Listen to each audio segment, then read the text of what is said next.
go touch up your spray tan, do some pre-gaming, and get ready to go out and pump your fist, because I'm about to cover a reality TV classic. This is the Recap Episode, a weekly podcast about exploring and analyzing reality TV season by season. I'm your host, Walker, and I use my social science background to investigate reality TV shows. I uncover what they have to say about their casts, as well as the experiences of the people who made these shows themselves.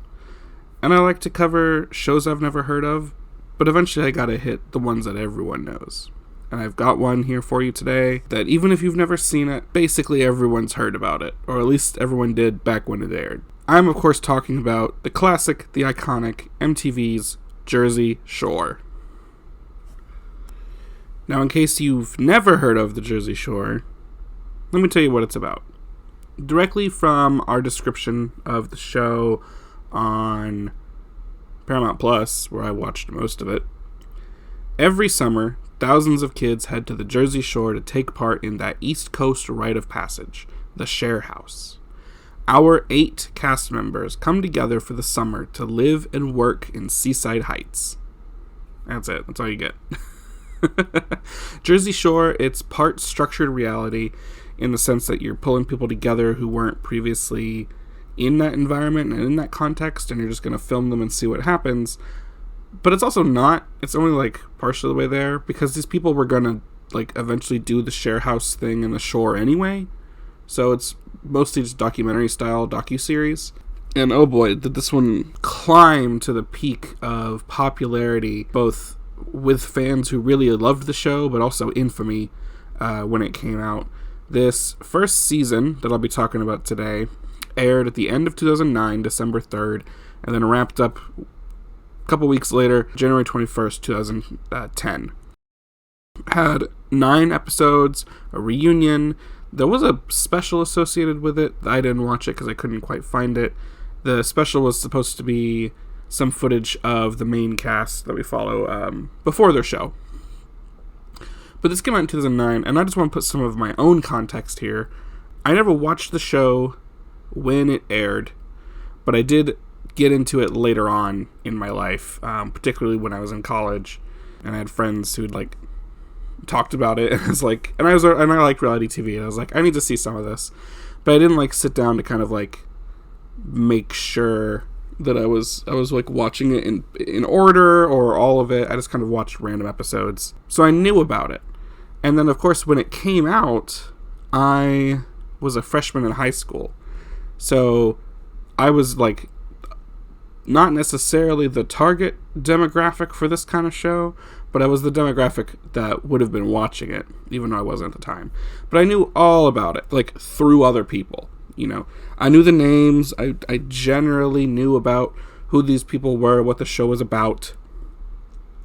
And of course it got parodied to hell and back on so many different things. So that's the other piece of like, even if you had never watched the show back in 2009 to 2012, 13, after it had ended, even if you'd never watched it, you knew of it. And you had a pretty good idea of what was going on because of how much of a stamp it made on pop culture. So, before I get into talking about it, I just want to say you can watch it on Paramount Plus. That's where I watched most of it. Season 1, it looks like all the seasons are also available on Pluto TV. I will say they don't have the last 3 episodes of Season 1 for some reason. So you may wonder what makes these 8 cast members that are going to the shore special and made people want to watch this show or parody this show so extensively. Well, all 8 of them have great big personalities. First of all, excellent for reality TV, excellent for people to get engaged with and to watch and whatnot. The other big thing that I've tried to dance around for as long as I can is that all of them are manifestations of fairly stereotypical characterizations of Italian Americans who live on the East Coast up in the Northeast. There's a G word I'm really trying hard not to say because I've learned part of the Italian American community considers it fairly offensive, so I don't really just want to get into that. It's a G word that rhymes with Guido. And the appeal here for most audiences, for most watchers, is that the lifestyle they're being shown, the people they're being shown is just so vastly different than what they're used to and what they see in their day-to-day life that it's just ultimately extremely engaging and interesting and entertaining. At least if you're into it and you can kind of buy into it to an extent. The show itself shows our 8 castmates pretty much just, for them what this is they're going to live in a shared house together. They essentially, you could rent them, but the situation's a little different, and I'll get into that. And just have a summer of partying. The show is like hedonism distilled down into through an Italian-American filter, and then also a 2009 filter, and that's the show. So, heads up for the rest of this episode, we're going to be talking quite a bit of sex and alcohol and violence, and it's all here. So, a little bit of knowledge from the background here.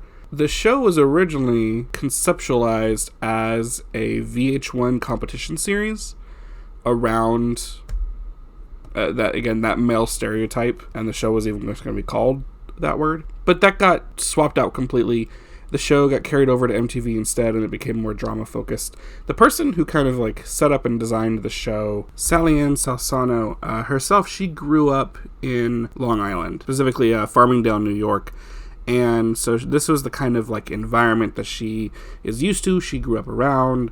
She herself is an Italian girl from Long Island. So she considers herself the real deal, and this was what she was around. And she said, you know what, let's just take that environment, take that idea, and let's use that to model this show. So that's where this comes from.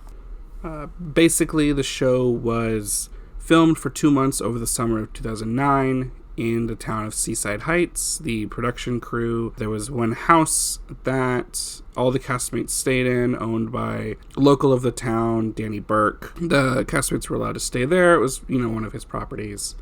There's an arrangement in the show where, in order to stay in the house, and I guess stay on the show, the castmates have to work for Danny at his t-shirt store on the boardwalk. And so it's kind of like a agreement. You might be inclined to be like, well, surely that can't be real. That's just something that's added in as an element of the reality show.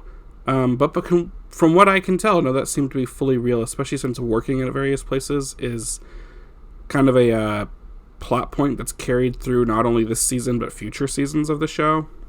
And also the fact that the cast didn't make any money for doing the show in season 1. They got $200 a week for working at the t-shirt store, and then they got money for many other gigs they did on the side, such as promoting clubs, or one of the castmates was a DJ, so he may have gotten some money from doing some gigs that way. But our production company rigged up 42 cameras just around the house alone, and then also rigged up the entire boardwalk and the t-shirt store to be able to just film these 8 people, collect as much footage as they can, and then, edit it down into some consistent overarching plot lines, along with some specific plot lines for each episode, and just produce 9 hours of fairly engaging and entertaining reality TV for MTV. Again, this show is definitely not for everyone. It's also something I often use it as a comparison point when I talk about other shows that are less popular. Something I can kind of say, I can be like, okay, well, if you don't like Jersey Shore, then you won't like this other show. And I kind of use it because, again, everyone knows about it, and it's a big enough of a show, and it had enough of a reputation, mostly in the bad, infamous sense, that you can use it as a point of comparison without expecting people to have actually seen it. Everyone just kind of knows the vibe and makes a guess as to whether or not they would like it without actually trying it out. And I'm sure for most people that's right on the money for them. This is not a show that they would enjoy watching. But I enjoyed it. I don't know what about it specifically spoke to me, but I had a good time watching it. I think it's just I do kind of like watching drama. And there was never a moment that felt boring or dragged on too long. I do have to, I think, give some credit here to the production and editing side of the house, particularly those editors that edited the show and put it together. They very effectively made something that drew me in and made me want to keep watching. So, let's recap it. Alright, so our first episode aired December 3rd, 2009, called A New Family, First thing we get is all of our cast members just kind of explaining a little bit about the summer share house tradition and also themselves. And we're going to go through them all because that's what they do in this episode at first. So the first one we meet is Pauly D. He tells us about the lifestyle, everything he does. He's kind of the most exhibitive of the stereotypes here and everything that plays into this. He has a tanning bed in his own home. He's also a DJ. He introduces himself. He says he's known as your girl's favorite DJ. He says he doesn't take a lot of guys' girlfriends, but it just ends up happening. Next is Nicole. Also goes by Snooki, or as the show goes on, Snooks, Snickers, Snicks, Snickums, Schnooks. She has a lot of nicknames. Snooki's life goal is to move to Jersey. She wants to find a nice, juiced, tan, hot guy and live her life. She says she's small, but she has a loud mouth, and she stands up for herself. Next, we have Mike, known as The Situation. He calls himself The Situation because his abs are just so sculpted. That's the whole situation going on there. That's the entire bit with that. He's good looking. He's well dressed. He really cares about his appearance. He really cares about being manly.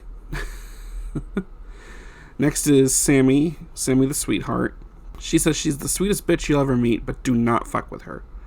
She said she loves to get dolled up and look good, and she tells us that the female side of this world, the women, the best are the ones who know how to get dolled up and know how to own the look and rock it.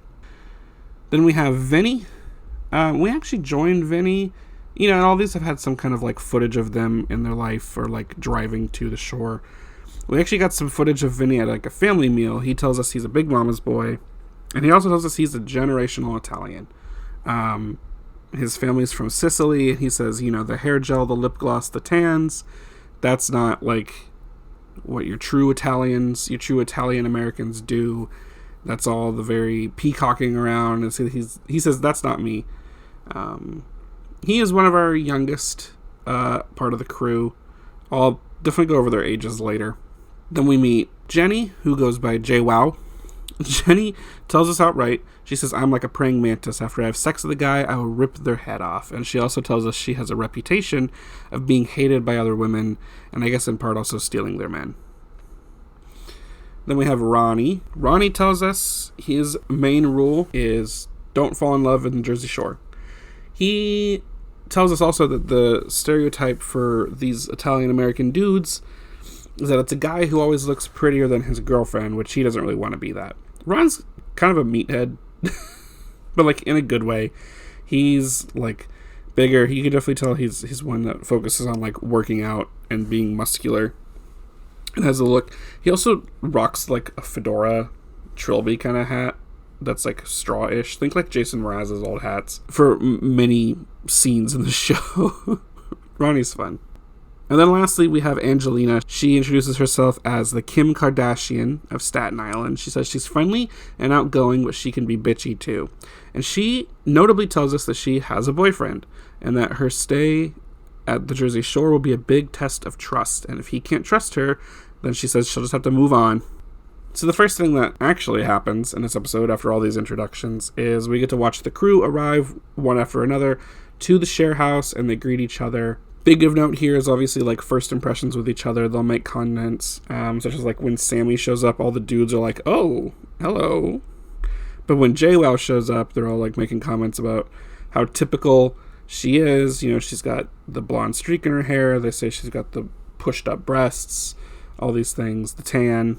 Everyone is kind of put off by Snooki when she arrives because she kind of arrives and is kind of full force, already at 100 from the get-go. Which that's just Snooki.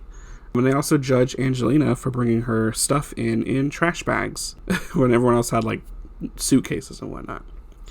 Once the crew all gets here and they've mingled and they've met each other, their landlord and future boss Danny shows up to greet them. He kind of lays it down. He said, listen, in order to stay at the share house, you got to work for him at his t-shirt souvenir shop on the boardwalk, the Shore Shack, or the Shore Store. He says if they show up drunk, late, messed up, whatever, they can't do the job properly, they'll be fired and they can't stay at the house anymore. So, we have some stakes. And for something that you think would be relatively simple, you'd be surprised at how many times there's like drama about working at the store, at least early on in the season. But with all the introductions and with everything, kind of all the situations of their stay laid out and finalized, now it is time for the group to party, have their first night of fun. Fortunately for Snooks, she starts this hangout kind of weird, and then she flips completely 180 and gets into the hot tub with the guys and is all over them, in contrast to all the other ladies at this moment. She eventually passes out while at the house, so everyone else goes to check out the town and see what's going on there. The next day is the first day of work at the Shore store. Snooki is sick and hungover from her previous night, so everyone decides to leave her behind. She does eventually make it to the store, but Danny gives her a lecture. Don't be late on the first day. Snooki confronts everyone when they get back about why they didn't, drag her along and get her to go, and Sammy starts to say that she doesn't have time for stupid bimbos. So there's a little bit of conflict here. Next, we see them sit down to have a big family meal, and during this, Snooki apologizes to the group. She just tries to explain she's a fun girl. She just wants to have fun. She got off on the wrong foot with everyone, and she wants to say, she's like, listen, I'm not like that. Please take the opportunity to get to know me. Sammy really appreciates that. Next thing we see is Polly, Mike, and Ronnie calling out to some girls on the boardwalk from up on the roof of the store. Just to explain, this house is I think 3 bedrooms and a guest room. Some of them are rooming together. There's one person who has a room by himself, or themselves. I don't remember who it is off the top of my head right now. And they have a nice little roof area that they can hang out on. And this sort of somewhat connects to the roof of the building that the Shore store is in. And on top of that building, there's a table, a lawn table, a hammock, a big old bed, and a hot tub. So there's often a lot of scenes where they're hanging out on the roof, especially in the hot tub. And it's kind of never really stated where it is, but that's on top of the store, which is just behind the house. So it's all fairly close by. Anyway, Polly, Mike, and Ronnie call out to these girls. They get them to come up to the hot tub. Before anything can go down, Ronnie kind of lectures the ladies of the house to kind of be like, hey, please don't be weird. Don't step in and mess up our game here. He's trying specifically to get them to avoid going up to the roof with the dudes and these other random women. They go up anyway, and the guy's behavior with these girls, fooling around with them in the hot tub, makes the ladies of the house somewhat upset, but particularly Angelina, who just cannot believe how gross this all is.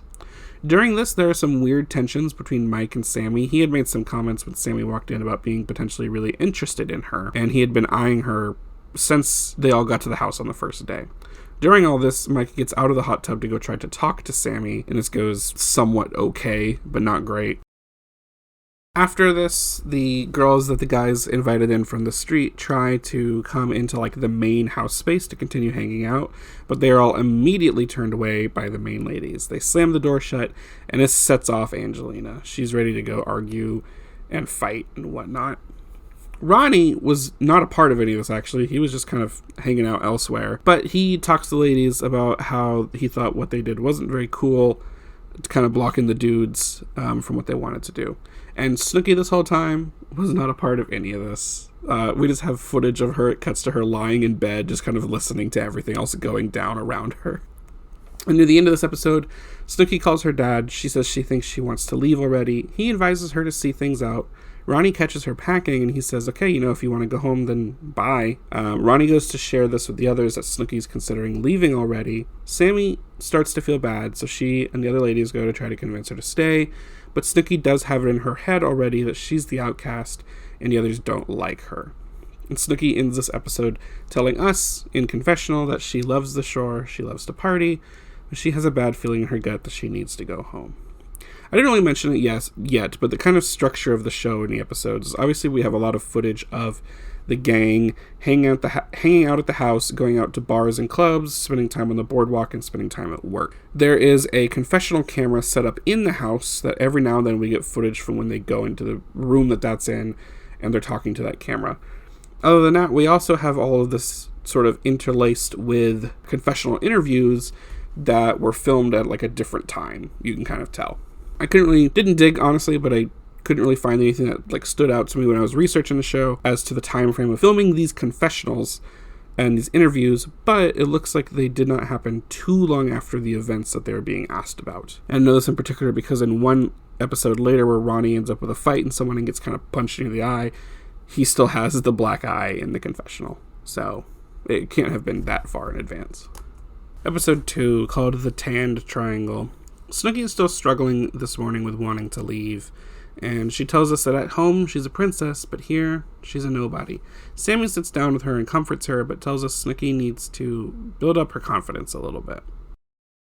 Mike, this morning, is being really nice to Sammy. He's still trying to swoon her and court her. He made her breakfast, and they talk about some potential budding feelings with each other.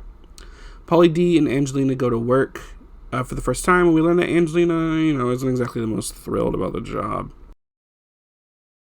After thinking about it, Snooki does decide to stay. She goes to see Angelina and Pauly at work to tell them she's going to stay, but also to buy something cute from the store.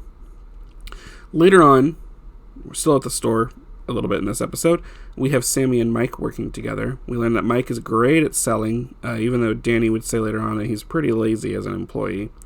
The rest of the crew goes out on the town, while Mike and Sammy are still at work, which they're both initially annoyed with, but they get over it. Since the rest of the crew went out, they go home after work and hang out, and during, Sammy asks if any of the guys in the house are into her, and Mike uses this as an opportunity to try to block Ronnie specifically from Sammy, because Mike wants her for himself right now. Before everyone else had gone out to the club, to the bars, to party, both JWoww and Angelina managed to call their boyfriends back home.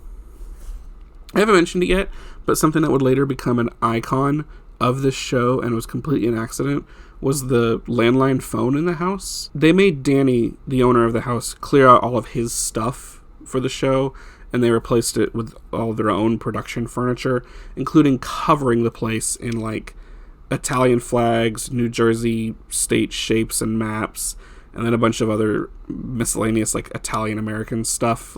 There's a Scarface poster on the wall. Although the producers did say that every single person who was cast in their audition videos, or if they did footage at their home, every single one of them had a Scarface poster in their house. So I don't know, that just feels like it's actually real to this group rather than just a sort of stereotypical thing. But one thing that got accidentally left behind in the house was this phone that looks like a duck, and it was left behind before anyone realized, so production kind of had to leave it in. And it became its own icon because it's notoriously difficult to use and to get the duck placed back into its holder properly. And the ringer for the phone is not just your normal phone ringer, it's a duck quack. It's its own character, truly. Anyway, JWoww is on the phone with her BF. We find out that he's going to come visit. And Pauly asks her if she's told him about them yet. Angelina gets to call her boyfriend, and Angelina makes it very clear that she will not cheat on her boyfriend while she is here. However, while out partying it up, Vinny notices that Angelina is not particularly shy about dancing on whatever dude she wants, despite her telling everyone she has a boyfriend back home. While they're out, Snooki also finds some dude that is all up on her, and we're excited for Snooki. She's excited. They go back home to the house to take things further, but he gets too sick. And Snooki, being the sweetheart she is, decides to walk him home and take him back home. Unfortunately, no man for her tonight, but we got to see that she's kind. Additionally, Pauly and JWoww were dancing at the club while out that night. Pauly's like, hey, I'll be JWoww's fling if she wants. And when they get back to the house, they end up in his bed, and they hook up, but technically not all the way. But it's enough for JWoww to feel bad about it. The next day, Angelina asks everyone about what went down at the clubs the last night. The guys all say that she cheated, but she doesn't remember. Angelina tries to call her boyfriend, but he's busy at the moment, so they'll have to talk later. Meanwhile, Vinny thinks he's contracted pink eye. He makes the rounds to get some pity, but also tell everyone to stay away from him. He has to go talk to Danny because he was supposed to work today, and Danny lays down the law. He said, you know what, you could miss work, but you got to find someone to cover for you, which honestly is a very simple system. That just makes sense. He asks everyone, and he eventually gets two of the other ladies to split the time of his shift because they got to get ready to go out. Vinny goes to the doctor, finds out that it's a very mild case, and the most important thing here is that because it's a mild case, he can still go out partying later. Speaking of, we're out now at wherever we are. At this point in my notes, I was still learning the names of the clubs and bars, so I'm literally just they go to drink. Mike finally tries to make a move on Sammy, and it looks like he does score. Pauly's getting down with JWoww again. He tells us, you know what, she has a boyfriend back home, but I predict her not having that boyfriend anymore. JWoww leaves suddenly because she decides she doesn't want to cheat, so good for her. Sammy decides to go for Ronnie here, but Mike ends up seeing, and he goes to confront Sammy about it. And then he kind of quickly gets over it, or at least it looks like it. Maybe he's decided that, you know what, never mind. But he's kind of in a bad mood, you can tell. And then there's some, staring from another random dude. People are getting set off. Someone shoves Vinny, and now we have a bar fight on our hands. With Vinny and Ronnie and Mike and Polly, they all somehow got involved into it. 3 of them get kicked out, and while wandering around and back home, they find 3 new random ladies that they take back to the house and up to the roof. In the process of doing all that, back at the house, Mike runs into Sammy and Ronnie and pretty much just proceeds to make a fool of himself. Angelina wants to kick out this new set of women, pretty much like she wanted to earlier, and Mike takes offense to this, so now Mike and Angelina have beef. And we end the episode with Ronnie and Sammy discussing Mike's behavior, and then that for them evolves into them hooking up. Episode 3 is called Good Riddance. It's a new day. Ronnie addresses JWoww and Polly, making out in front of everyone at the club the previous night, and JWoww is extremely anxious about having to break this news of this event to her boyfriend. Next thing we see, we're at the Shore store. It's time for some work. It might be awkward because this is going to be Sammy and Mike working together again, and they had this kind of weird thing happen the previous night. Sammy tells us in confessional that she thinks Mike really likes her and just doesn't know how to handle what's going on between her and Ronnie, and their slowly developing and budding relationship. However, Mike has already decided what he's going to do. He's beginning to scheme. He tells us he's going to try to get really, really close to Sammy, and then he's going to push her away and just kind of toss her out. Ronnie comes to the store to talk to Sammy, and then all 3 of them walk home. Ronnie and Sammy hand in hand, and Mike out in front of them, so he doesn't have to see that. When they're back at the house, Ronnie confides in JWoww a bit, because they're kind of becoming good friends, just like actual just friends, to talk about Sammy, because Ronnie is really frustrated that Mike is trying so hard to get in the way of him and Sammy. Important little piece that also happened in the middle of this. Back at the house, we watch Snooki enjoy a pickle, and everyone there is making comments. But most importantly, we learn about Snooki's preference and her love of pickles. That will come back later. JWoww's boyfriend comes to visit. His name is Tommy. Tommy, you can tell he really likes her. He's head over heels for her. He brings her flowers. Polly says that if he was in Tommy's place, though, he'd break up with JWoww because of her behavior. Tommy and JWoww do have a discussion while he's around for the weekend, and particularly this most important thing from this is that Tommy said he'd leave if JWoww cheats. So she's trying to figure out how to save this relationship after what she's done and everything. But Tommy does leave after the weekend, and JWoww never actually talks to him about it. She doesn't tell him anything that's happened. During all the stuff with JWoww and Tommy, Angelina is dealing with her own problems. She calls her boyfriend Mike, and it's a rough call, and she tells us in confessional she feels like they're not that close right now, but she wants him to come hang out with them tonight at the club. So the gang all goes out. They go to Headliners, one of the clubs they regularly go to, and Mike, Angelina's boyfriend, does show up, but Angelina's feeling weird, and Mike says this feels like a bad idea. And then the next thing we know, he breaks up with her. It's unclear what exactly happened, but now they're separate. And then through all of this also, Snooki and the rest of us learn that Angelina's boyfriend is currently going through a divorce. So that gets spread around the crew. Angelina's over it. She goes home. Mike, the boyfriend, calls the house later, but she doesn't want to talk to him. He initially doesn't take no for an answer. He messages her cell instead. Mike, the situation, delivers his angle. He says, he thinks that Angelina is just the drama queen of the house, and she wants the attention. And everyone by this point has learned about Angelina dating a man who's currently going through a divorce, and is delivering their judgment for that. I will say later in the reunion, Angelina's asked about this by the host of the reunion, and she goes, you know what, I don't see it as a man going through a divorce. I see it as I'm dating someone who's in the wrong relationship at that time. And it's left at that. The next day, Vinny makes it to work on time, but Angelina, who's supposed to work with him, stays at the house. One of the other managers for the store, Samson, calls Danny to tell him that Angelina didn't show up for work. She does eventually make her way down to the store, pretending she's sick, but she's called out on her behavior, and for particularly from the business side, not arranging for someone to cover her if she is sick. Angelina says she doesn't have to do what she doesn't want to do. Now she's going off the deep end. She's saying she doesn't care what anyone thinks about her anymore. She's over everything. She's back at the house. In comes Danny, finally. He gets down there. He wants to talk to Angelina. He wants to see what's going on. He goes to the house, and Angelina, at this point, is, hiding from Danny to avoid having to confront him face to face. She's really being immature about this all. Danny calls her out on that. Sammy says this is completely disrespectful to Danny on Angelina's side, and Danny says, you know what? Okay. I guess you're fired and you're leaving. So Angelina is out. She's gone. She says her goodbyes. Can't do so without antagonizing Mike, the situation, a little bit. She did do this thing where she tried to get everyone to kind of beg her to stay. No one wanted to do that. Basically, everyone says, good riddance, bye, get out of here. And Angelina, in a send-off confessional, says she'll probably regret this, but this is what she needs to do right now, and it has nothing to do with her boyfriend. JWoww finally gets to talk to Tommy about the thing she's been meaning to tell him. She does it over the phone. She tells him what happens, and he immediately hangs up. Sammy tries to comfort her, saying, hey, if it's meant to be, then Tommy will come back. But right now, JWoww is at the shore, and this is how it is. And you can tell that JWoww is definitely affected by this outcome.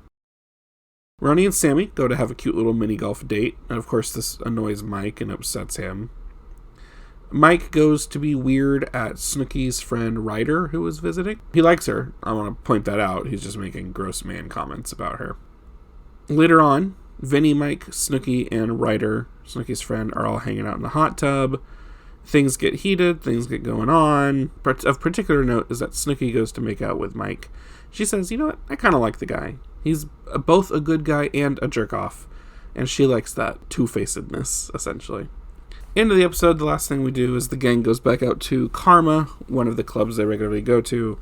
Ronnie and Sam are having a great time together, but Ronnie disappears to go dance. Sammy chats up her cop friend when she sees Ronnie on the dance floor with another girl. So she decides to give her number to the cop friend out of spite because she doesn't want to be played for a fool. JWoww, during all this, then goes to tell Ron he needs to check up on his girl because she saw Sam talking to her friend, the cop friend. So now Ronnie doesn't want to be with a girl who does that type of playing around, and he gets mad and just leaves. Made a hilarious note that by the time he gets back to the house, he's actually shirtless. In his rage, he's taking his shirt off. JWoww chooses to leave the club to go home and to check on Ronnie to make sure he's okay, but what it looks like to Sammy is that Ronnie is leaving for home and JWoww is going after him, so now Sammy's pissed. Episode 4, called Fade to Black, we pick up a little bit of the recap, but we're immediately following the storming out of the club from the last episode. Sammy's on the way home and she is pissed. She goes to confront Ronnie and JWoww. Ronnie wants to go talk it out with Sammy. She's mad he was dancing with another girl. He's like, well, I'm mad that you were talking to another guy. Both of them are they've done the same thing, and they've realized they didn't like the other person doing it, but they don't realize that they've done the thing at the same time. I'm just going to say, every problem on this show so far is a great example of what happens when you just don't talk about your issues with people. However, Sammy and Ronnie do spend the night together still, and they wake up together, but Sammy is worried that things might get worse as the day goes on. Meanwhile, while that's going down, Mike and Polly have brought back some random ladies, one of whom was adamant about not getting in the hot tub. And I only bring this in here because it was just so funny how it happened.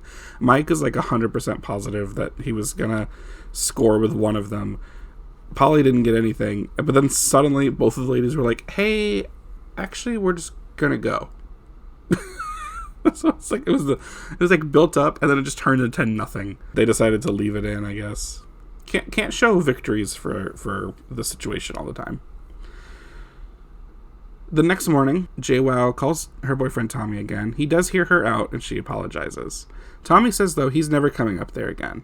If he does, it'll just be a fist fight, which was audio placed over an immediate cut to Polly hanging out on the couch. Because remember, JWoww and Polly were the ones who sort of hooked up. JWoww does tell us that she would give up anything to have Tommy in her life. So she's going to try to keep this going. We'll see how that happens. Now it's time for work. We follow Ronnie and Sammy working together this time. They talk a bit from the stuff from last night. Ronnie asks Sammy if she's in a bad mood because of the fight. He tells us he doesn't really understand why the fight happened or what she's upset about, but he likes her a lot, so he's going to try to make things better. They do end that shift and that day on a good note, and this is where we officially as the audience find out that they hooked up, or as Ronnie says, they smushed. The next day, we follow the dudes to go get their hair cut, get them all primped and preened. Why is this important? Particularly because here, this is when everyone starts getting on Ronnie's case. He came to the Jersey Shore with one rule: don't fall in love, but he's falling head over heels for Sammy. So all the guys are kind of calling him out on this. Snooki calls her mom. She tells us she misses her mom so much, and in fact, her mom is actually going to come to the shore to celebrate her birthday later. It's shown on like what they do together is shown way later in the episode, but I want to wrap it up here to not be jumping back and forth. They hang out, they do a bunch of stuff on the boardwalk, it's a great time. Snooki tells us that her and her mom are best friends, and Snooki gets lonely because she misses her mom so much. But if she didn't come to the shore and do this month in the shore and do this summer, then she might not get the growth to move out and be on her own. I said this was a really endearing moment for Snooki. I think it's really neat that she's kind of like approaching this from an angle of like, I do this, and when I emerge from the end of the summer after doing this experience and doing the share house thing, I'll be a different person. I'll be more mature or grown or something, which I find very interesting. No one else really like has that particular perspective or talks about it as much as Snooki does. The crew goes out to Karma again. We love Snooki's energy here. This is when we learn about fist pumping. JWoww and Polly are having fun. They're all over each other. Their faces are pressed together. Mike finds a girl he wants to take home, so he gets Polly to help him out. They bring girls back, but then when they're walking home, they see random other girls in a convertible on the street, and they go for them instead. And the original girls just walk off and leave. But they get these ladies back to the house, and none of them want to get down the way that Mike and Polly want to get down. It's unfortunate for them. While these ladies are still hanging out, the original ladies that Mike and Polly had left the club with show up to the house. Not sure how they made that happen. They show up to the house. Mike and Polly pull a little maneuver together to get the girls from the second set of girls out of the house and the original set of the girls into the house to hang out. Here's where we learn some of the insider lingo among the group and among this community. Mike explains that the girl that Polly gets stuck with out of the duo is what they call a grenade. And the metaphor here is that when you're in battle and a grenade gets thrown, you need someone to dive on it and protect the team. So Polly is taking one for the team by hanging out with the less attractive woman. That's the whole metaphor. This is mostly just a scene for us to see that Polly is somewhat mostly willing to wingman for Mike, in part because he knows the favor would be repaid eventually, and it's just kind of like a thing you do. This is how you like support your bros. But Polly eventually has enough, and he's like, I'm over it, and they lose both the ladies. Other things that happened while they're at the club that night: Snooki meets a nice guy named Russ. On the way back, they get lost, so they just decide to spend the night on the beach. They stay there all night, nothing further comes of that. Something else that's interesting, though, is that Russ turned out to be a friend of Tommy, JWoww's boyfriend. We don't know if Russ was sent there to spy on JWoww, or if he just happened to be around and then reported back to Tommy what's going on. Either way, Tommy finds out that JWoww and Polly were dancing all over each other at the club again. JWoww's convinced she's not in the wrong here, and that Tommy should just trust her. She calls him again to basically give him the final ultimatum. She said, and brings Snooki in on it, and Snooki vouches for JWoww to be like, listen, what they were doing was fine. You gotta trust your girl. They were just dancing. We were all just having fun. There was nothing more going on here. And Tommy believes her. Snooki tells us she really doesn't get those two. Why are you always fighting so much? And if you're gonna fight that much, why are you staying together? But we all move on from that.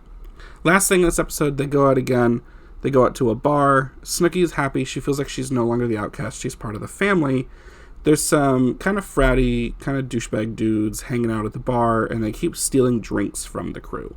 Mike tries to mediate this by just buying more alcohol for everyone, but Snooki steps in to confront and protect her shots that were purchased, and then one of the dudes just punches Snooki in the face. Everyone immediately jumps in to protect Snooki, get that guy, and while the end credits roll, Snooki is crying on the floor. It's episode 5. We immediately pick up from the bar fight. The dudes are mad. They're all outside now looking for an outlet for their anger for Snooki. The girls are taking care of the Snooki in the bathroom. They get her back to the house. Vinny comes in to help calm Snooki down. JWoww and Snooks go to get her looked at. She's fine. Just like a small cut. And obviously she'll be a little bruised and like feel sore for a while. And it's nice because everyone comes together to take care of Snooki. Except for Mike. This whole time he's still looking to pull some random woman he's become attracted to while all this is going down. And the others notice this and they're not the biggest fan of it. The next day, Ronnie's family is here to visit. There's some hijinks around Ronnie and Sammy not being up and ready to go when the family gets here. They were going to go spend the day together with them all, in part also for Sammy to meet Ronnie's family. The whole thing does go well, and it seems like Sammy likes the fam, and they like her. Later, Snooki and JWoww are out on the boardwalk. JWoww is trying to be a good, supportive friend and take Snooki out and take care of her, get her mind off of the literal assault that she experienced the night prior. Snooki gets a call from the police department back at the home. We learn the guy from the bar got out on bail. So Snooki is worried, but everyone's kind of like, listen, if we ever see him again, we got you. So Sammy says she feels like this has brought everyone closer together. We get some Paulie development here. He calls up the owner of Karma, one of the clubs, to see if he can get a DJ spot, and he does. And so we will circle back to that later, but that's kind of his thing for this episode, is he gets to DJ. We finally get to see it. We were introduced to him as a DJ. He used to do 6 nights a week back in Rhode Island, but we haven't seen him do any of that yet, so it was nice to see that. The family has another huge meal. They do some surf and turf. Mike wants to do it to have a big meal, but also come together and do something nice for Snooki and the group. It's a fun time. Of course, though, this has to devolve into something. Mostly that is Mike throwing a fit about not being appreciated / respected in the house around how much he does around here. We've seen footage already and scenes of Mike doing a lot of cooking, a lot of the cleaning, grocery shopping, etc. He wants the others to pitch in since he's doing a lot of that, especially like the cooking for this meal. And everyone's like, nah, quit complaining. The others don't see it that way. JWoww and Ronnie start talking to each other about how Mike only cares about himself, and they're frustrated that he was the only one that didn't dive in to help out Snooki when she got assaulted. Mike and Polly back at the house try to play the phone number game. Who can they find to hook up with from the numbers they've collected and received? Mike is all over this woman, Stephanie, to the point where he actually tells us he'd do nice things for her rather than just get with her. Wow. But when the ladies are hanging out at the house and they're headed out, nothing really develops that night. Mike learns that the girls know about him and his reputation, and that it's Mikey and Pauly D, the situation and the problem, hooking up with everybody. So they've at a different club later, one called Bamboo. They're having a good time when suddenly a random woman calls Snooki fat. So JWoww throws her drink in that woman's face and then starts fighting her. This is great because Snooki was initially oblivious of this entire thing going on because it was behind her. And then she says she turned around, saw some fighting, so she immediately wanted to know how to get in on it. I love her energy.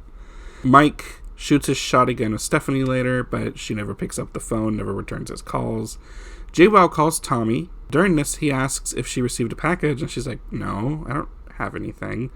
And then it walks through the door, 2 minutes later. Ronnie picked it up, and it was flowers, and everyone's like, oh, okay, Tommy. Ronnie and Polly specifically think Tom is kind of stupid for that, given what JWoww had been doing to him and putting him through the ringer. And then lastly, while out at Karma, Vinny happened to hit up this older woman, which was like, okay, Vinny, good for you. And then as they're hanging out and the night progresses, she makes a comment, and Vinny goes, wait, what did you say? And it turns out that this older woman, Tanya, is Danny's girlfriend. You remember Danny, Vinny's boss and landlord. So we'll see how that develops. Episode 6 is called Boardwalk Blow-Ups. Early on in this episode is when we finally learn about one of the most iconic pieces of the show, the dude's sort of grooming and primping routine. Go to the gym, get the tan touched up, get laundry done. The GTL. Which actually the acronym didn't come from any of the cast members. I learned that was actually a production thing. When they were sort of making notes of what the cast was doing each day, they wrote gym tan laundry on their whiteboard so much that they just started abbreviating it to GTL.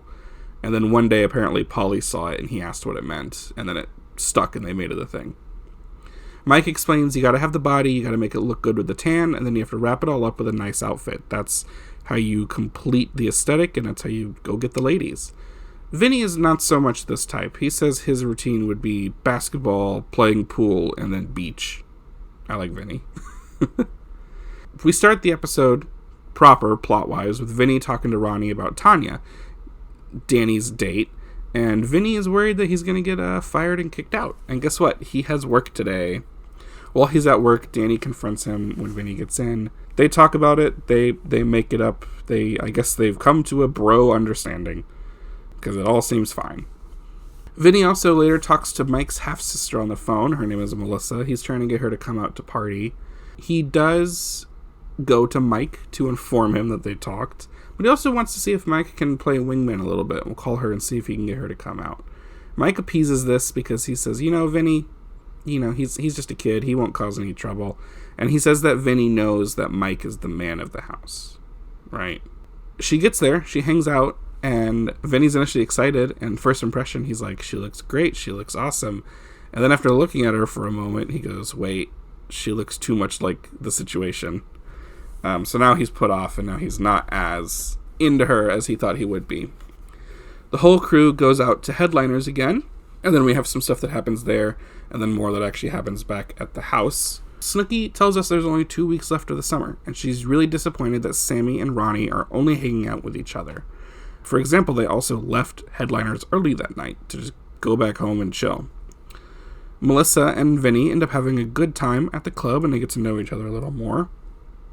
On the way home, we're in the car with Ronnie and Sammy, and what starts as a playful fight actually turns into a real fight. And Ronnie says Sammy's acting like every other Jersey girl, which causes Sammy to say, you know what, then fine, we're done.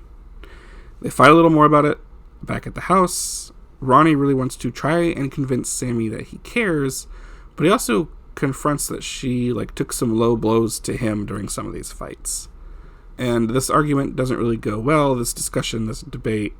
It kind of ends up with both of them blowing up a little bit. Ronnie comes back downstairs to see the dudes in the kitchen, and he's like, hey, Ronnie's back. And the guys are like, hey, it's great, let's go out and find some other different women.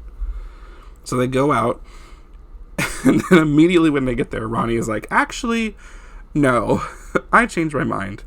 I'm going to go back to Sammy and try to make things right again. And Paulie even calls him out, in a confessional. He's like, or maybe he was in person, he's like, dude, why did you even come out if you're just going to go back and apologize again to try to make things right immediately?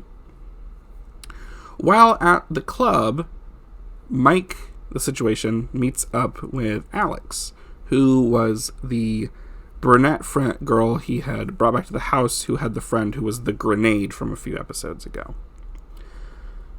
I'll also point out, Snooki also found a man while out this night, but that didn't go anywhere because he took the opportunity to go prowl for women with the situation rather than going back to the house to hang out with Snooki.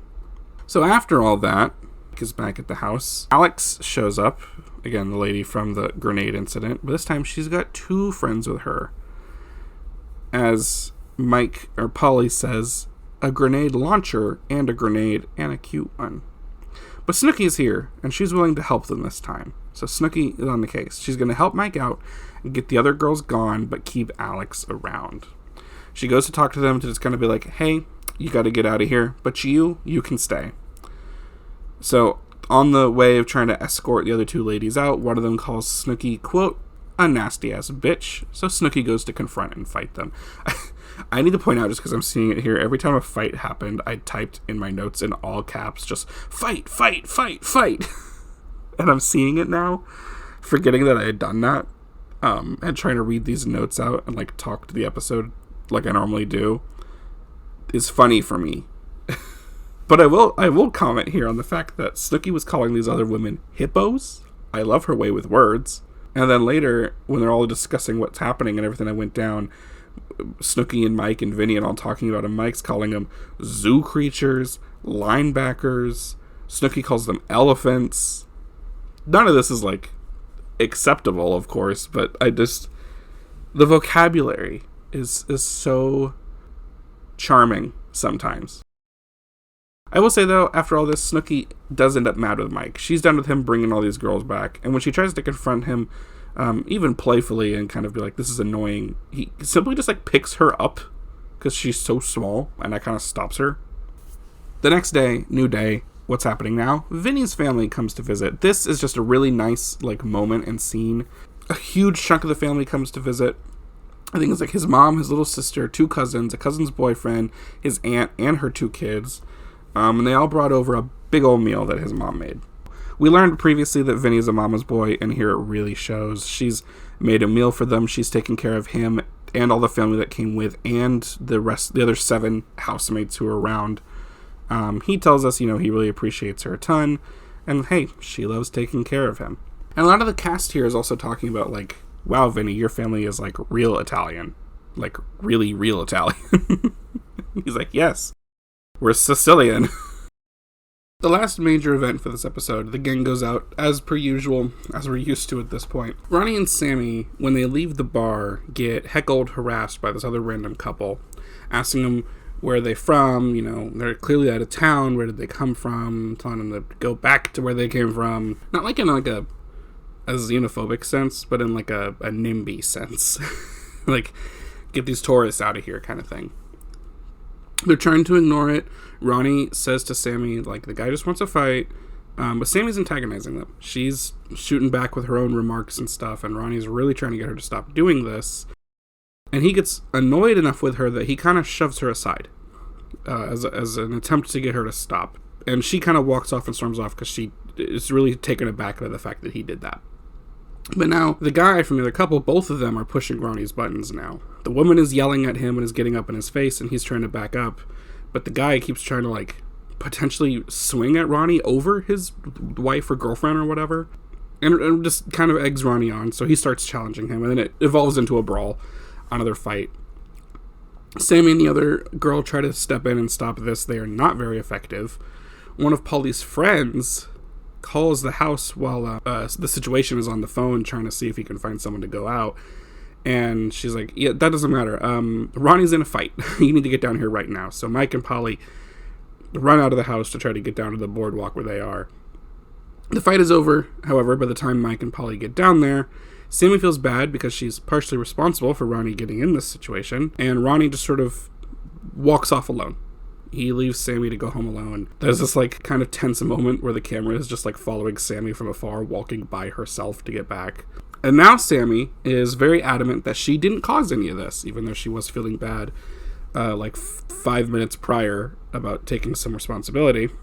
They talk. Ronnie really wants to tell Sam he did not mean to push her, but she doesn't want him near her. She says that he traumatized her, and they have a really tough conversation, and it looks like everything might be on the rocks, but then it turns out, okay, it looks actually they might be fine.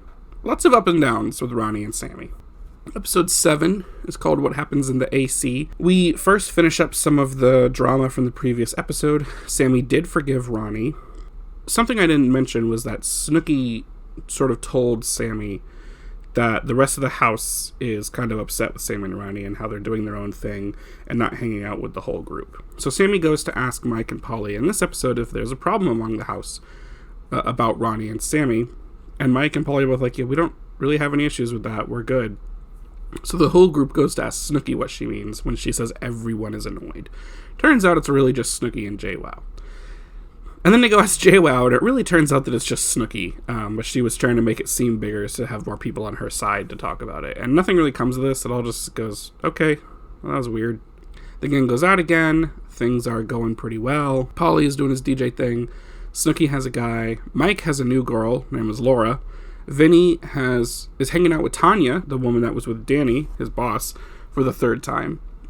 Snooki's guy is a farmer. She said she's confused as to why she likes him, because that's not the kind of the guy she normally goes for. But Snooki lore, before the show, she was going to school to become a vet tech, and she talks about how she was, like, delivering calf babies and working with pigs and cows and whatnot. So, Snooki, that's probably why you're into the farmer. Like, physically, he fits the big dude type you like. He's just not the Italian-American stereotype that you like. But Snooki and his guy hit it off. His name is Keith. She brings him home, but nothing ends up happening. Snooks is a little confused, but she does make sure to get his number the following morning. The girl that Mike was with, Laura, he brought her back, and then she made a comment at the night. She's like, it doesn't matter what we do, I just have to be gone by 7 a.m. Well, she's not gone by 7 a.m. And some other random woman, Paula, shows up to get her, and it turns out that Laura missed her first day of work, and she's in big trouble, and Mike completely hides to avoid the drama. This opens up the floor for Vinny to start making comments, and for Mike and Vinny to start going at each other, when Vinny starts comparing the type of women that he hangs out with versus the type of women that Mike has been bringing back. Specifically, he points out that Tanya got Polly another spot to do his DJ stuff at, versus the woman that Mike is bringing back is the one who can't get up on time and has now missed her first day of work and has caused an emergency. They go out to the club. Mike's sister Melissa is hanging around again. Ronnie and Sammy do go out, but at one point Sammy cannot find Ronnie, and it turns out he's talking to some random girl over near Polly, or at least that's what Mike tells Sammy is happening. Sammy immediately gets annoyed about this, being a little insecure here, and confronts Ronnie. Ronnie says Mike is getting in Sam's head. Still doesn't like all that going on. And I don't like how anytime he tries to, talk to Sam directly when they're out or anything, Ronnie literally puts himself physically all over her. It's a little disturbing to watch. Meanwhile, Vinny is hanging out with Melissa. He's having a good time, but then Tanya walks in. And he's been having more fun with Tanya lately. So Vinny leaves Melissa to go see Tanya, which Mike obviously gets a little upset about, given that Melissa is his sister. So he goes to talk to Vinny about it. Then Ronnie and Sam confront Mike about what he said to Sam at the club. And he doesn't really have much to say. He's caught, can't do much. Meanwhile, Polly meets this attractive Israeli woman, Danielle. It's kind of a comedic moment. Polly knows nothing about Israel and Jerusalem or Judaism at all. He's failing hard with her, but he likes a challenge. And I bring this up because this is important for Polly's development. Remember Danielle, the Israeli woman. The gang decides to go on a trip for a couple days. They go to Atlantic City. While they're there at the hotel and everything, they're out for dinner, and all of a sudden there's some playful ripping into each other, but suddenly it gets really, really real. Ronnie quips a little bit on Vinny, and then Vinny on Mike, and gets him going, where Mike starts telling everyone that he has ammo on everyone. He's not unloading it yet, he just keeps sort of threatening it, without actually doing anything.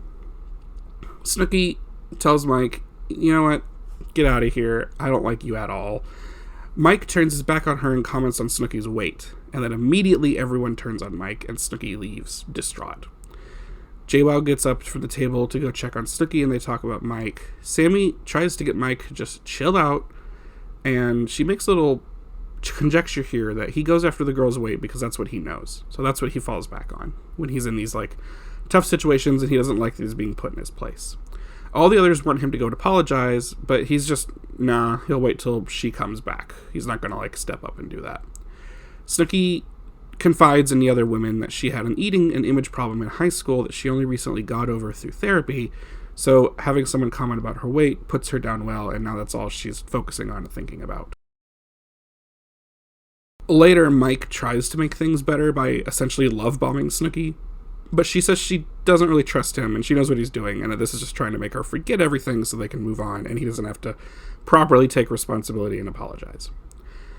After that debacle, the whole gang goes down to the club that's attached to or near the hotel that they're at in Atlantic City. Snooki feels better now that she gets to dance. She loves to groove. Ronnie and Sam decide to leave the club at 4 a.m. Understandable, but the others are still going hard.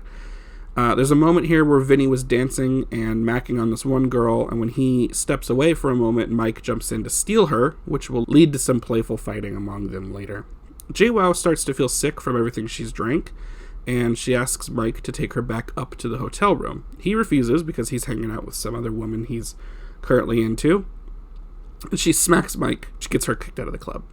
Back up in the hotel room, JWoww tells Ronnie and Sam that when Mike comes back up to the room later, she is literally going to punch him on sight.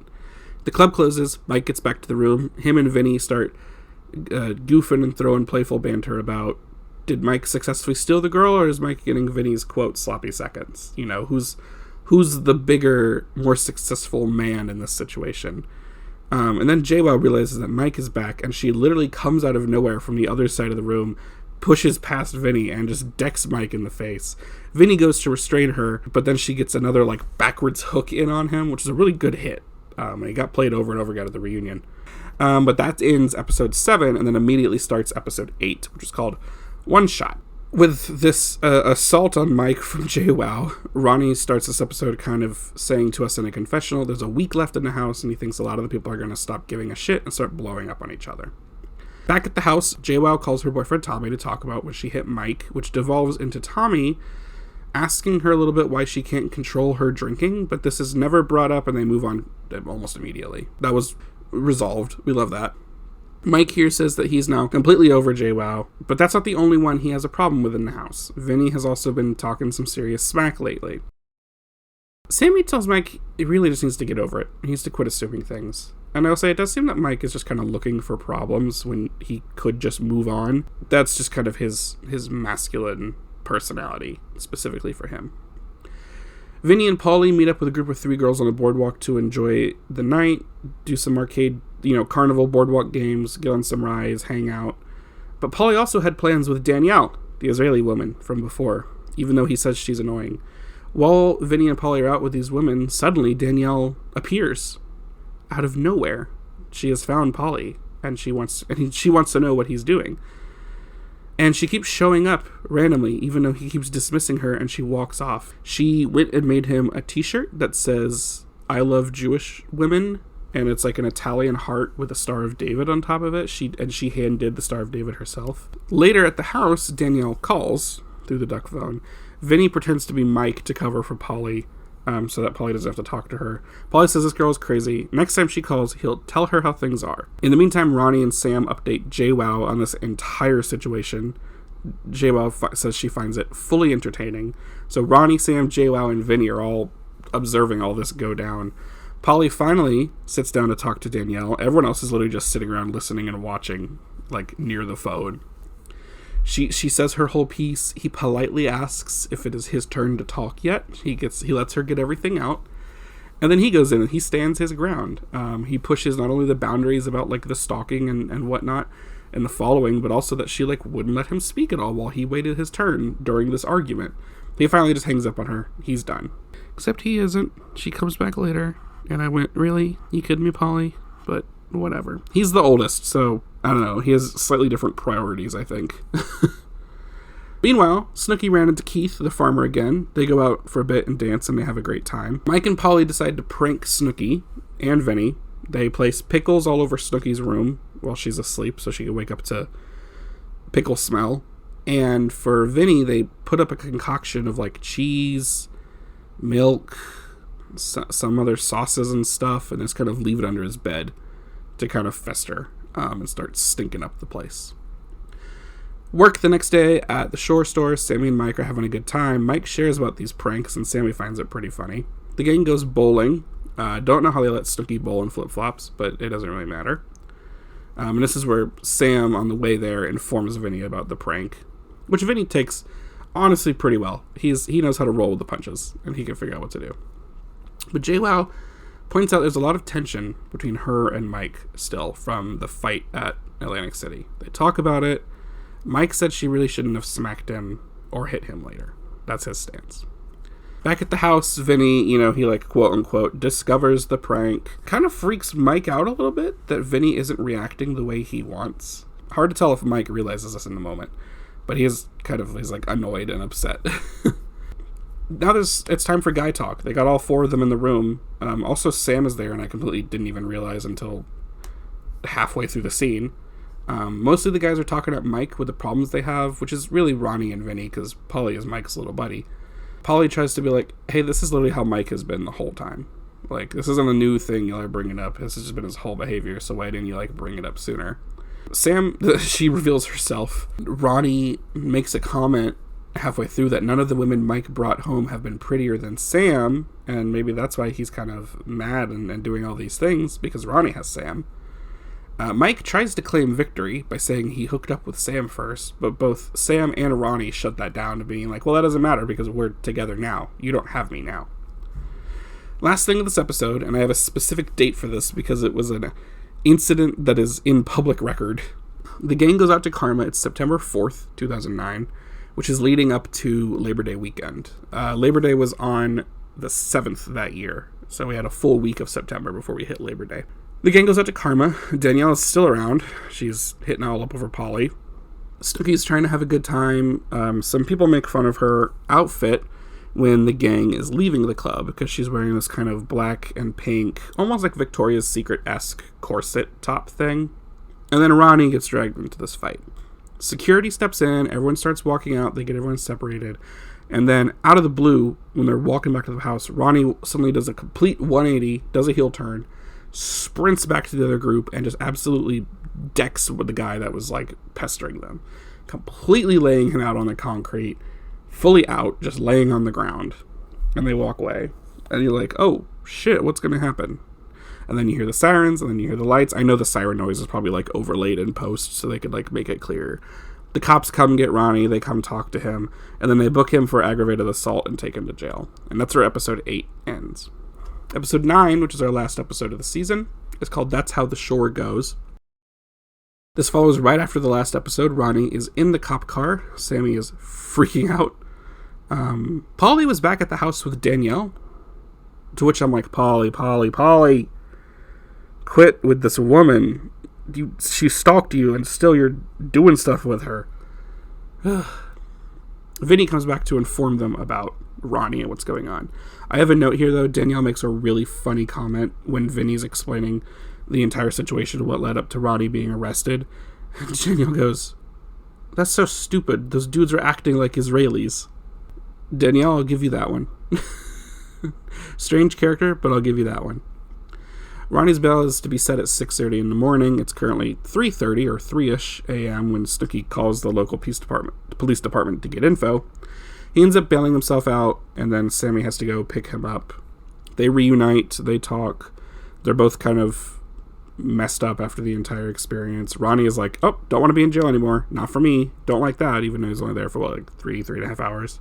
And that's where that sort of thing ends. Mike and Vinny start talking about going out and getting some girls. This is when Mike tells us it's the last week they're there. It's Labor Day weekend. And Mike fails to call up any of the previous ladies they've met. So Mike, Polly, and Vinny just decide to go out and have a dude's night. No ladies. They're just going to go out, enjoy each other's companies, drink, have fun, do whatever they want. Snooki wants to ask out Keith, but doesn't know how to do that. Because, again, what kind of girl has to ask out a guy? The gang decide to go out to the beach that afternoon as a group, which they haven't really done at all yet, even though they live literally on the boardwalk right next to the beach. As a big group, they haven't. So while they're there, Mike finds some girl he's all over. The rest of the gang is like, bro, how old is this girl? She looks really young.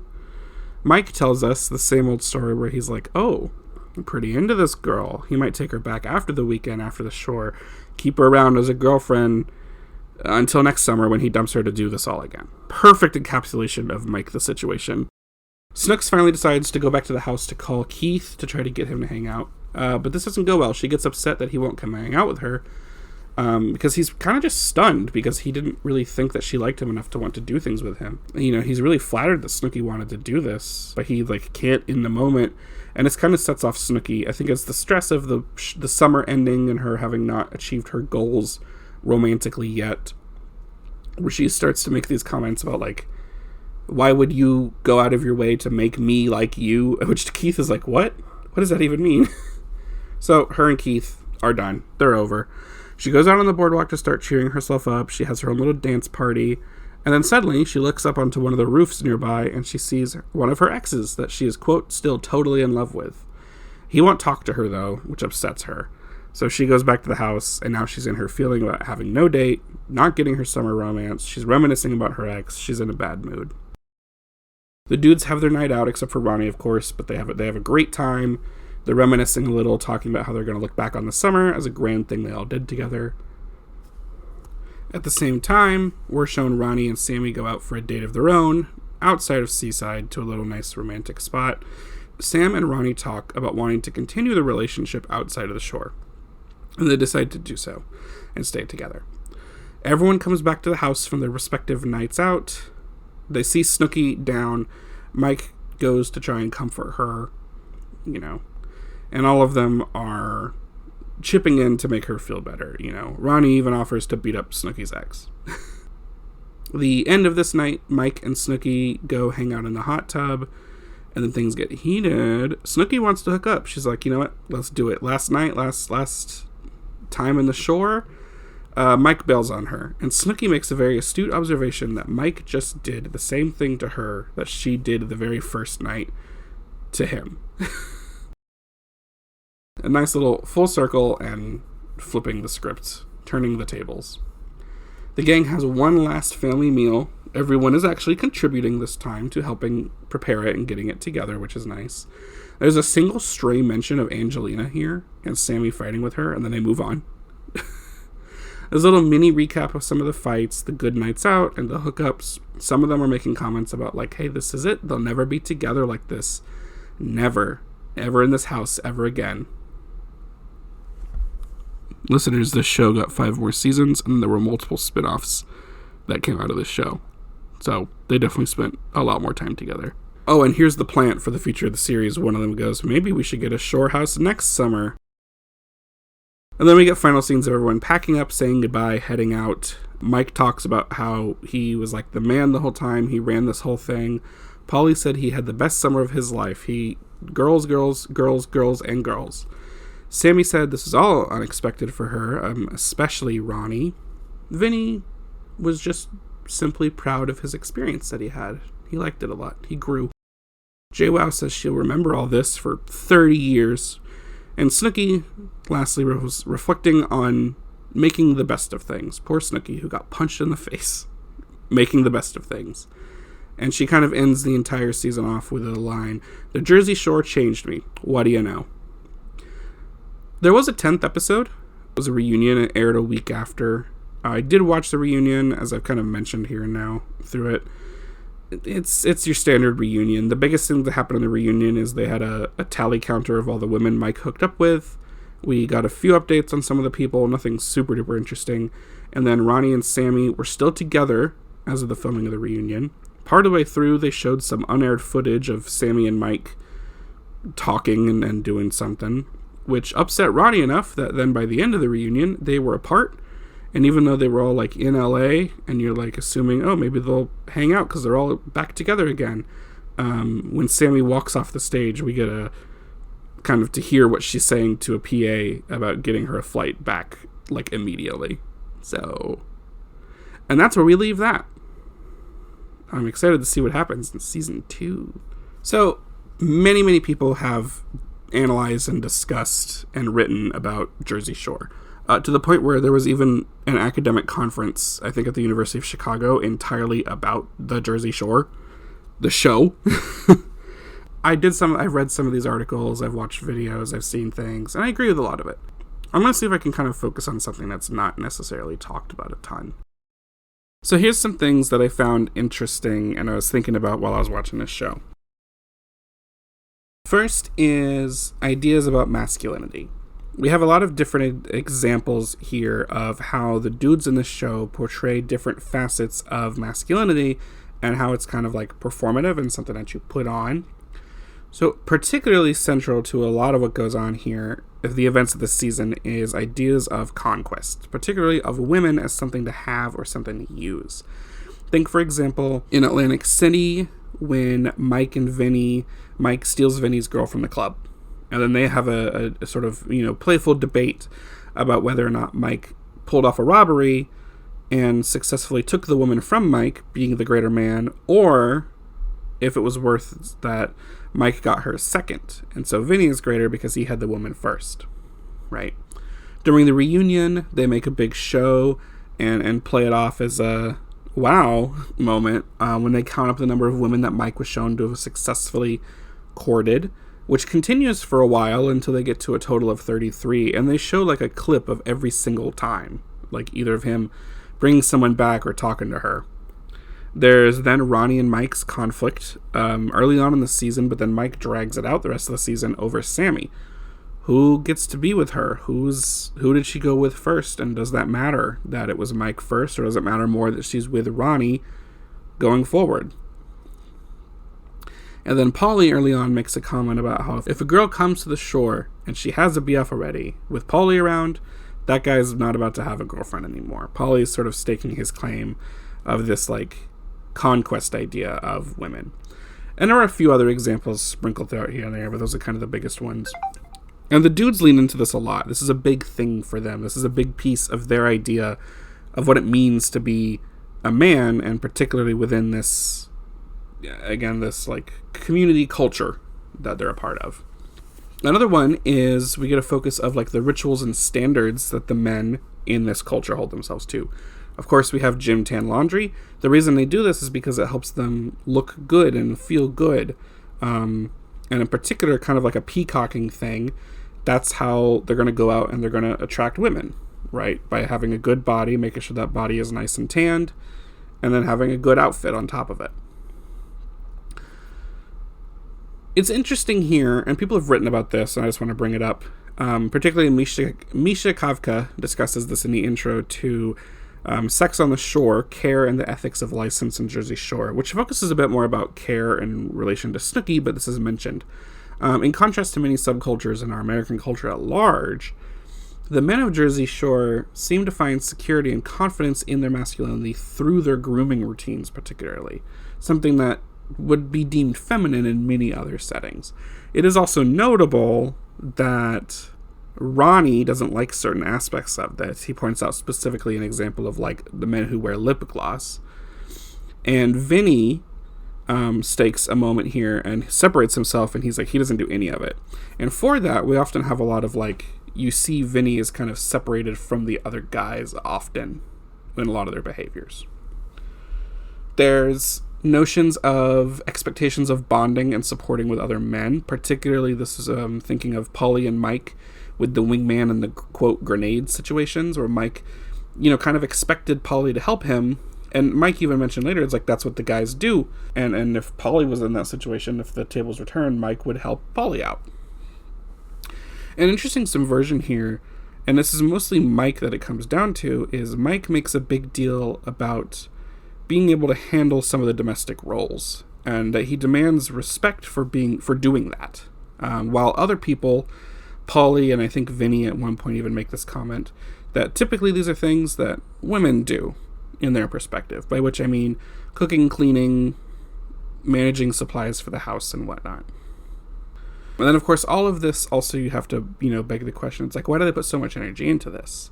And there's a little bit of a discussion from Ronnie, and I think it's interesting that some angle you could take on this is that all of this is done. All of these things are done to prop up this very specific image of masculinity for these dudes as a front to cover up for insecurity issues, right? Ronnie points this out specifically with Mike, that he goes out of his way, he acts this way, and it's kind of like an extreme version of most of what the other guys do in comparison, specifically to cover up insecurities. And in relation to the events of this season, insecurities about losing Sammy to Ronnie. Something else that was kind of percolating in my brain the entire time was thinking about Jersey Shore and the story they told in this first season and the experiences of these cast members as a coming-of-age / a rite of passage story. And what this is kind of, Snooki is really the one who has the most outright examples of this. She talks to us throughout the season, and it starts with her conversation about when her mom comes to visit.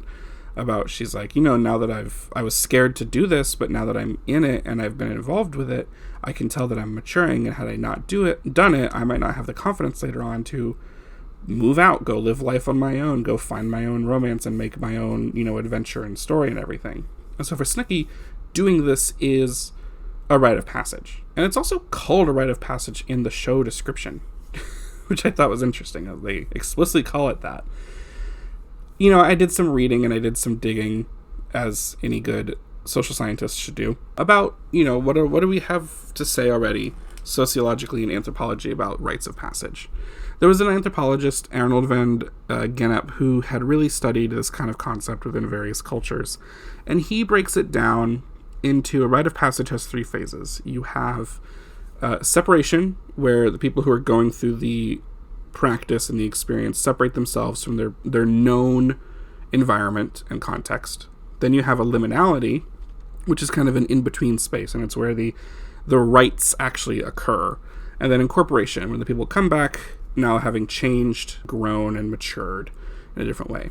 Jersey Shore, of course, then the show focuses on the separation and then mostly the liminality, right? There's not a lot of attention put into, what did they do when they went back home? We had the reunion, and there was a little bit of talk about, what's happened between then and now, but the reunion mostly focused on the cast members delivering perspectives on things that happened on the show not so much the in-between. So and in one's own home setting and context, you place yourselves among people you trust and those who affirm your beliefs and behaviors. However, in the share house, in the shore, you're now living close with strangers in a setting where boundaries among individuals are really, really blurred, which can lead to unexpected positive and negative relationships that will then help these people grow, and that they did. Positive being examples like Snooki becoming friends with JWoww and Ronnie and Sammy's relationship, budding out of this entire experience. But then on the negative side, you have mostly everyone disliking Mike at one point. JWoww and Angelina struggling to be apart from their boyfriends and having problems with that, specifically because of the social setting of the Jersey Shore. And also with this idea of a rite of passage, being at the Jersey Shore is also a bit of a time for personal growth and some reflection for these people. When they have some of these more extreme moments and they have to step back and are taken out of the kind of like hedonism and the party element, right, and the Dionysian themes at play, and they have to kind of step back and be like, whoa, something real just happened. How am I going to handle that, kind of on my own?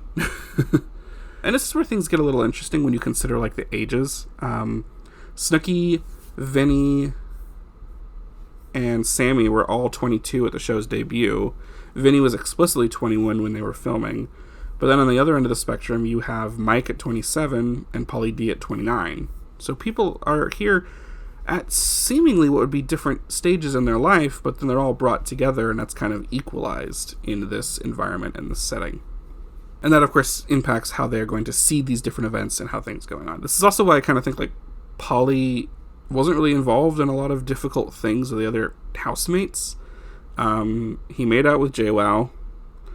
He was Mike's, right-hand man. And then he had his own problems with Danielle. He didn't really cause any, like, major conflicts. And I would dare to say that came with a little bit of maturity as a result of being older than most of the rest of the group. And then the last thing that I want to focus on that, when I think about, like, what is the most important thing about the story that is being told on this season of the Jersey Shore? After I've watched the season, what is like the big thing that I would tell people that will maybe surprise them, that might convince them that there's a good story here that's being told and the show is, quote, worth something, and it's not just watching people go get drunk and have fights and hook up. And I think that the story is a remarkable little example of people coming together to form a found family. When they start the show, everyone's kind of separate, they're strangers and what like that, but then as time goes on, they're living together, they're working together, they're filming this show together, they're spending a lot of time with each other. And because it's a reality show, they also don't have like any technology, any real distractions in the house, right? So if they want to be entertained, they got to go do something or go do something with someone else. I did find out online that they would have like one private personal call per week that they could make, but everything else was filmed. So like when Snooki wanted to call her dad, or JWoww and Angelina wanted to call their boyfriends, or if Mike called up his sister, that was all recorded. But, and many of the cast note this when it happens, once Snooki gets attacked and by that guy in the bar, that's when everyone kind of starts coming together, right, for real. And they all come together to specifically support each other, and then that's when the language among the group starts to evolve, and you really start noting a lot of them talking about, like, we're here to support each other, we love each other, we want what's best for each other. And some of them start also making comments about, like, we have the fights, but at the end of the day, we're one big group, we're one big family. And it started happening, in other ways as well. The big meals they have, they start, calling them family dinner pretty early on. I think initially as a jest, because that's just kind of like the form it would take when you have that many people eating a meal together, specifically coming together for it. But then as time goes on, it really does become a true, like, family dinner, to the point where everyone is, like, helping and chipping in their own way, which also resolves a conflict about the relationships between the people from earlier on in the show, one that Mike was raising mostly, but he still got them all to help and participate. And I think that, like I said, is the true, like, story at the center of at least season 1 of Jersey Shore, is look at these people, they all have big personalities, and look at how they manage to all come together and produce one big family by the end of the show. Minus Angelina. And I think that's cool. I think it's great. I liked the first season, having actually finally watched it all the way through and having only previously seen like clips or an episode here and there across the 6 seasons. It's one that I am going to recommend if you are a reality TV fan and you just haven't watched it yet. I think if you're a Bravo docuseries kind of person, or even an MTV VH1 docuseries kind of person, then you will like The Jersey Shore. Depending on the type of TLC shows you watch and enjoy, you might also like The Jersey Shore. It's a good time. And again, it was a big cultural touchstone at the time.